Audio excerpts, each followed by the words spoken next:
আল্লাহ বলেন আমি সুন্দর চেহারা দিব ইউসুফ নবীর মতো, কণ্ঠ দিব দাউদ নবীর মতো, বডি দিব আদম নবীর মতো, বউ দিব কমপক্ষে ৭২টা, রাজত্ব দিব এই পৃথিবী 10টা পৃথিবীর সমান, আর প্রত্যেকের চরিত্র থাকবে বিশ্ব নবীর চরিত্র।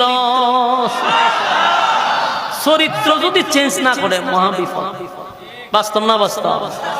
আর চরিত্র আল্লাহ চেঞ্জ করবে, যদি চেঞ্জ না করে গন্ডগোল জান্নাতের ভিতরে লাগার সম্ভাবনা আছে। কথা হয় না? আচ্ছা, যদি বাংলাদেশের মানুষ আর ইতারে এমনি জান্নাত নিয়ে ঢুকায় চরিত্র চেঞ্জ না করে, আর একজনের হুর আইনা দরজা লাগাইলি অসম্ভব কিছু না, কারণ চরিত্র খারাপ। আল্লাহ এই জন্য আমি চেঞ্জ করব চরিত্র, আর এমন চরিত্র দিব আযীম চরিত্র। সুবহানাল্লাহ।